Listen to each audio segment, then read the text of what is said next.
সম্মানিত দর্শক এবং শ্রোতা মণ্ডলী, আসসালামু আলাইকুম রহমতুল্লাহি ওয়া বারাকাতুহু। Good morning for all. Please accept my cordial love and সালাম। আসসালামু আলাইকুম রহমতুল্লাহি ওয়া বারাকাতুহু। শুভ সকাল, সকলকে জানাই আমার আন্তরিক ভালোবাসা এবং সালাম। I hope all is well. আমি আশা করি সবাই ভালো আছেন, বাট আই এম সো আমিও ভালো আছি।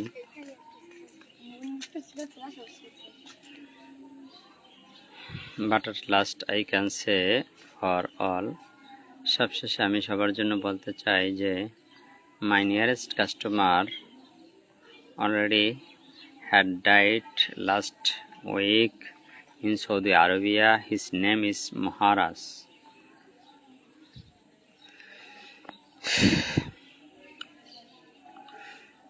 Yesterday night his dead body is being of their own house. আমার একজন কাছের খুব ঘনিষ্ঠ কাস্টমার পুরানা গত সপ্তাহে সৌদি আরব মারা গেছে। নাম তার মহারাজ। কাছিরা খানকা থেকে ভিতরে বাড়ি, ফকির বাড়ি থেকে আরো সামনে। হিজ জানাজা প্রেয়ার্স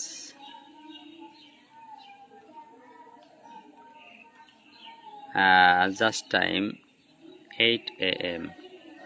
তার জানাজা নামাজ সকাল 8টায় অনুষ্ঠিত হবে। সেখানে ইনশাল্লাহ আমি যাব অবশ্যই। I will must be go of their জানাজা প্রেয়ার পড়ছে।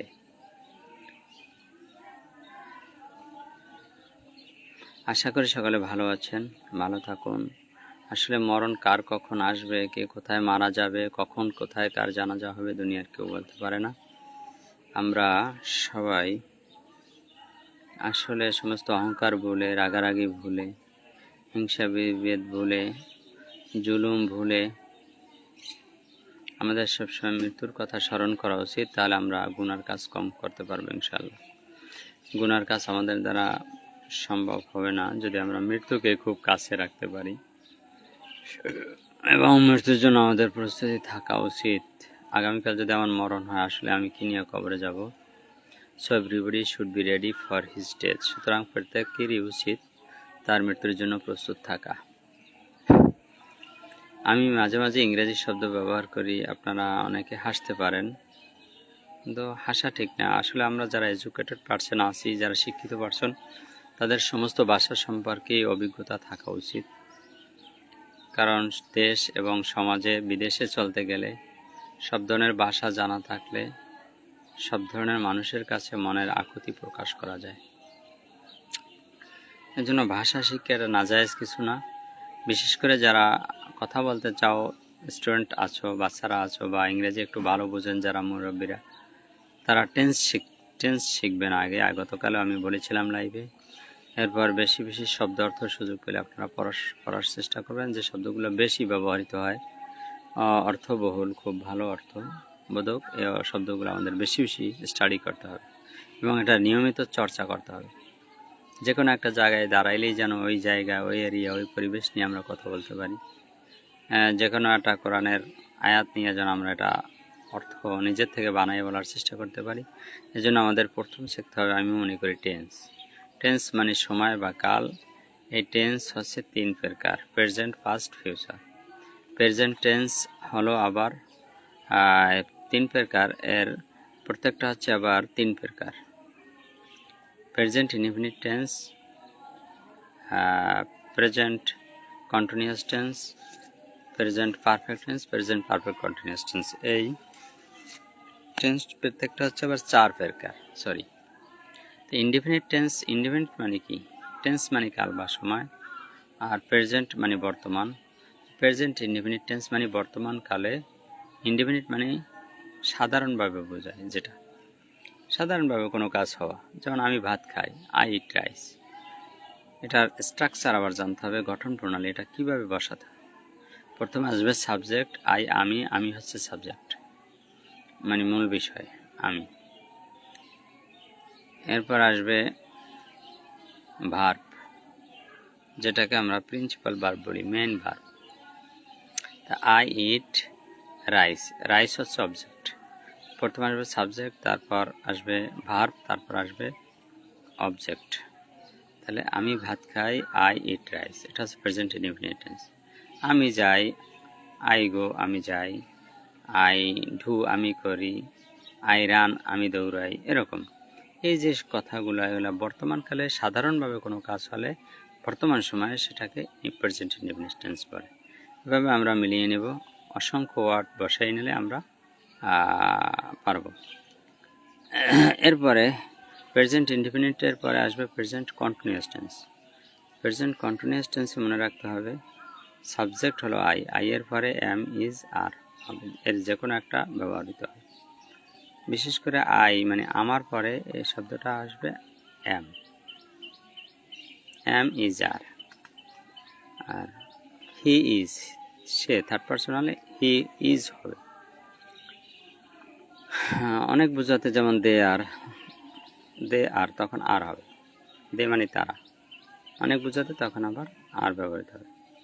তাহলে আমি ভাত খাইতেছি, প্রেজেন্ট কন্টিনিউয়াস টেন্সে প্রেজেন্ট মানে বর্তমান, কন্টিনিউয়াস মানে চলমান, আর ইনডিফিনিট মানে সাধারণভাবে কোনো কাজ হয়। তাই অর্থ বুঝতে হবে। তাই কন্টিনিউয়াস টেন্সে এম, ইজ, আর যে কোনো একটা প্রয়োগ হবে সাবজেক্টের পরে। এরপর এম, ইজ, আর আসলেই মনে রাখতে হবে কন্টিনিউয়াস টেন্স চলমানে। এরপর যে ভার্বটা আসবে প্রিন্সিপাল ভার্ব, মূল ভার্ব, এই ভার্বের সাথে আমরা আইএনজি যোগ করব। তাহলে subject plus am, is, are plus ING verb plus ING form. এরপর সবচেয়ে শেষে তো অবজেক্ট থাকবেই। যেমন বর্তমানকালে চলমান বোঝাতে যে কাজটা হবে আমি ভাত খাইতেছি, আই অ্যাম ইটিং রাইস। এরকম এই যে টেন্সগুলো আমি ঠুটুসতে রাখছি ছোটোবেলা থেকে, ইনশাল্লাহ যতটুকু শিখতে পেরেছি। আই অ্যাম ইটিং রাইস, আমি ভাত খাইতেছি। আই অ্যাম রিডিং বুক, আমি বই পড়তেছি। I am running in this road, আমি এই রোডে দৌড়াচ্ছি। এরকম আমি ঘুমাচ্ছি, I am sleeping on my bed, আমি আমার বিছানায় ঘুমাইতেছি। এরকম যে চলমান কাজগুলো বোঝাতে আই অ্যাম এরপর আসবে এরকম। আর যদি সে বলি তাই হি ইজ, তখন অ্যাম থাকে না, ইজ ব্যবহৃত হবে। থার্ড পারসন হইলে সিঙ্গুলার, সেখানে ইজ ব্যবহৃত। যেমন হি ইজ রিডিং এ বুক, সে একটা বই পড়ছে। হি ইজ ইটিং রাইস, সে ভাত খাইতেছে। দেখো আমরা ওয়ার্ড চেঞ্জ করলে বারবার বিভিন্ন অর্থ আসবে। আমাদের ইচ্ছে মতো সুযোগ সুবিধা মতো ওয়ার্ডগুলো বসিয়ে নেব, ভার্বগুলা। এরপর যদি আর কোথায় আসে বলি দে, তারা বোঝাতে এখানে আর ব্যবহৃত হয়। দে আর বহুবচনে আর হয়, তাই দে আর ইটিং রাইস, তারা ভাত খাচ্ছে। এটা হচ্ছে প্রেজেন্ট কন্টিনিউয়াস টেন্স। এরপর যদি আমরা আসি প্রেজেন্ট পারফেক্ট টেন্সে, সম্মানিত দর্শক এবং শ্রোতা মণ্ডলী, আপনারা যদি শিখতে চান আমার থেকে শেখার চেষ্টা করুন। এর চেয়েও ভালো কিছু দিক নির্দেশনা পেলে সেটা আপনারা শিখবেন। আমি যতটুকু জানি ততটুকু বলছি টেন্স হিসাবে, টেন্সের ব্যাপারে। এরপর প্রেজেন্ট পারফেক্ট টেন্স। প্রেজেন্ট মানে আগে অর্থ বুঝতে হবে, প্রেজেন্ট মানে বর্তমান, পারফেক্ট মানে পুরো গঠিত। তা বর্তমানে কোনো কাজ পুরো গঠিত হইলে, যেমন আমি ভাত খাইছি, খাওয়া হয়ে গেছে, বর্তমানকালে এই কাজটা পুরো সম্পন্ন হয়ে গেছে। লোকটা মারা গিয়েছে, বর্তমানকালে লোকটা পুরো গঠিত, সে মরে গেছে, বুঝছে না? এটা কাজটা পুরো গঠিত হইলে এটাকে বলা হয় প্রেজেন্ট পারফেক্ট টেন্স, মানে কাজটা পুরো গঠিত। পারফেক্ট মানে পুরো গঠিত, এরকম। তো এই পারফেক্ট টেন্সে কী আসে এটা বুঝতে হবে। কন্টিনিউয়াস টেন্সে আসছে এম, ইজ, আর, কিন্তু পারফেক্ট টেন্সে কিন্তু এম, ইজ, আর আসবে না। এখানে আসবে হ্যাভ, হ্যাভ হ্যাজ, এটা আসবে হ্যাভ হ্যাজ। আই এর পরে হ্যাভ হয়, হির পরে হ্যাজ হয়, মনে রাখতে হবে। দের পরে হ্যাভ হয়। তাই আই হ্যাভ ইটেন রাইস, আমি ভাত খাইয়াছি। আমি ভাত খাইয়েছি এটা বললে বোঝায় না যে খাইতেছি, তার মানে খাওয়া হয়ে গেছে, তার মানে কাজটা পুরো গঠিত হয়ে গেছে। যেমন আমি ভাত খাইয়াছি, এটা বর্তমানকালে বোঝায়, এটা অতীতেও না ভবিষ্যতেও না। তা আমি ভাত খেয়েছি, তাহলে আই হ্যাভ ইটেন রাইস। কিন্তু এখন স্ট্রাকচারটা কী হবে? পারফেক্ট টেন্স মানে পুরো গঠিত, এখানে হ্যাভ হ্যাজ হয়, এম, ইজ, আর হয় না। এটা শুধু কন্টিনিউয়াস টেন্সই মনে রাখতে হবে, মেমোরিতে রাখতে হবে ধরে সারা জীবন, এবং প্র্যাকটিসও করতে হবে। কারণ practice makes a man perfect. Practice একজন মানুষকে সফলতার স্বর্ণশিখরে পৌঁছে দেয়। এই জন্য পারফেক্ট টেন্সে হবে হ্যাভ। তাহলে প্রথমে সাবজেক্ট তো সমস্ত সেন্টেন্স টেন্সই আসবে সেন্টেন্সের ক্ষেত্রে। তাহলে আই তো সাবজেক্ট, এরপর আসবে হ্যাভ। তাহলে আই হ্যাভ, এরপর ভার্ব ঠিক থাকবে, প্রিন্সিপাল ভার্ব ঠিক থাকবে, কিন্তু ভার্বের পাস্ট পার্টিসিপল ফর্ম হবে। ভার্বের যে রূপগুলো আছে 3টা ফর্ম আছে, এটা আমাদের শিখতে হবে। যেমন eat ate eaten, do did done, see saw seen, এই যে ভার্বের যে রূপগুলো আছে ডু ইট ডান, এগুলো জানতে হবে। তাহলে ইট অ্যাট ইটেন, যেমন আমি ভাত খেয়েছি, এটা খাওয়া হচ্ছে ইট।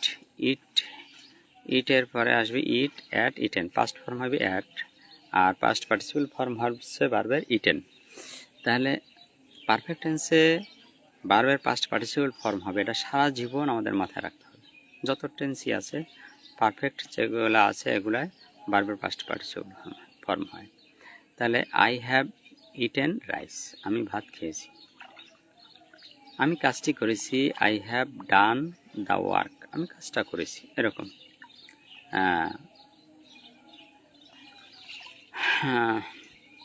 এরকম আমরা পারফেক্ট টেন্সে বিভিন্ন ওয়ার্ড দিয়ে নতুন নতুন সেন্টেন্স তৈরি করব, আপনারাও করবেন। এরপর পারফেক্ট কন্টিনিউয়াস টেন্সের ক্ষেত্রে কিন্তু একটা আলাদা বিষয় আছে, সেটা হচ্ছে হ্যাভের পরে বিন আসবে, BEEN, been, have been, has been. তাহলে আমি যে পারফেক্ট টেন্সের কথা বললাম সেখানে হ্যাজ কোথায় বসে, হির ক্ষেত্রে বসে। যেমন হি হ্যাজ ইটেন রাইস, সে ভাত খেয়েছে। He has done the work, সে কাজটি করেছে, এরকম। আর পারফেক্ট কন্টিনিউয়াস টেন্স যখন হবে তখন বিন হবে এবং ভার্বের সাথে আইএনজি ফর্ম যুক্ত হবে। যেহেতু এর সাথে পারফেক্টের সাথে আবার কন্টিনিউয়াস আছে, এখন বুঝতে হবে প্রেজেন্ট পারফেক্ট কন্টিনিউয়াস টেন্স কাকে বলে।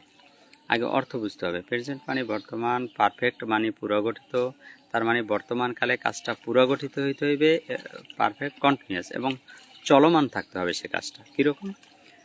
যেমন আমি 5 মিনিট ধরে উজু করতেছি, আমি 5 মিনিট ধরে ভাত খাচ্ছি। এই যে 5 মিনিট ধরে, তাহলে পিছনে 5 মিনিট ওভার হয়ে গেছে আর এখনও করতেছি, তার মানে পুরগঠিত ঘটমান। বর্তমানকালে কোনো কাজ অনেক কিছু সময় ধরে করতেছি, তার মানে কিছু সময় করা হয়ে গেছে, এখনও চলমান, এটাকে বলা হয় প্রেজেন্ট পারফেক্ট কন্টিনিউয়াস টেন্স। তাহলে এখানে কি হবে, I have been eating rice for 5 minutes, আমি 5 মিনিট ধরে ভাত খাইতেছি, তার মানে 5 মিনিট খাওয়া হয়ে গেছে, এখনও খাচ্ছি। তাহলে I have been eating, perfect continuous tense ING যুক্ত হবে, এটা মাথায় রাখতে হবে। পারফেক্ট থাকলেই যে ভার্বের পাস্ট পার্টিসিপল ফর্ম হবে সেটা না, যদি কন্টিনিউয়াস টেন্স হয় সেক্ষেত্রে আইএনজি যুক্ত হবে, যেহেতু কন্টিনিউয়াস মানে চলমান, আইএনজি দিয়ে চলমান বোঝায়। তাহলে I have been eating rice, আমি ভাত খাইতেছি ফর, এখানে ফর ব্যবহার করা লাগবে, ফর 10 মিনিটস, 10 মিনিট ধরে আমি ভাত খাইতেছি। আমি 10 মিনিট ধরে বই পড়তেছি, I have been reading the book for 10 minutes, আমি 10 মিনিট ধরে বই পড়তেছি। এবার আমরা বিভিন্ন ধরনের ওয়ার্ড যদি যুক্ত করি নতুন নতুন অর্থ আসবে ইনশাল্লাহ। প্রেজেন্ট ইনডিফিনিট গেল, present continuous, present perfect continuous. তাহলে আজকে আমি সমিত দর্শক এবং শ্রোতা মণ্ডলী যারা ইংরেজি শিখতে ইচ্ছুক, টেন্স শিখতে ইচ্ছুক, কথা বলতে ইচ্ছুক, তাদের উদ্দেশ্যে আমি টেন্স যে 3 প্রকার, প্রেজেন্ট, পাস্ট, ফিউচার, এর প্রত্যেকটা টেন্স আবার 4 প্রকার, তার মানে 3 4 12 প্রকার হবে টেন্স। এর প্রেজেন্ট টেন্সের, টেন্স মানে কাল বা সময়, এর প্রেজেন্ট টেন্সটা যে 4 প্রকার সেটার বিস্তারিত বলার চেষ্টা করেছি। যারা শিখতে চান এগুলো বারবার শুনুন, খাতা কলমে লিখুন, তারপর বইয়ের সাথে মিশান, ইনশাল্লাহ কম বেশি মিশবে, যেহেতু আমরা যতটুকু ছোটোবেলায় শিখেছি, ভুল শিখি নাই। সবাই ভালো থাকুন। আসসালামু আলাইকুম রহমতুল্লাহি ওবারাকাতুহু। সকলের দিন শুভ হোক। সকালে সকালে নামাজ পড়ে বিসমিল্লাহ বলে কাজ শুরু করেন, দুরূদ শরীফ পড়েন, ইনশাআল্লাহ সমস্ত কাজের মধ্যে বরকত পাওয়া যাবে। আশা করি সকলে আমার কথাগুলো বুঝতে পেরেছেন। যারা মুরব্বী আছেন তারা ওইগুলো শিখতে পারেন, যেহেতু আপনি বিদেশে গেলে ইন্টারন্যাশনাল, আন্তর্জাতিকভাবে সবার সাথে আপনি যদি একটু নিজের ভাব প্রকাশ করতে পারেন। ইংরেজিতে কথা বলতে গেলে একটা বিষয় শিখাচ্ছি আমি, সেটা হচ্ছে লজ্জা পেলে আপনি কথা বলতে পারবেন। আপনি যে ওয়ার্ডগুলো জানেন সেই ওয়ার্ডগুলো বলার চেষ্টা করবেন, আস্তে আস্তে দেখবেন একসময় ইনশাআল্লাহ আপনি অনেক কথা বলতে পারবেন। কারণ বক্তা বলতে আপনি হবেন যে একজন ভাষাবিদ। সবাই ভালো থাকুন। সকলের দীর্ঘায়ু কামনা করছি এবং সহি সুস্থতা কামনায় এখানে শেষ করছি। সবাই ভালো থাকবেন। আসসালামু আলাইকুম। এবং মাইয়াতের রুহের মাগফিরাতের জন্য সকলের কাছে অনুরোধ করছি, সবাই দোয়া করবেন। আসসালামু আলাইকুম রহমতুল্লাহি ওয়া বারাকাতুহু।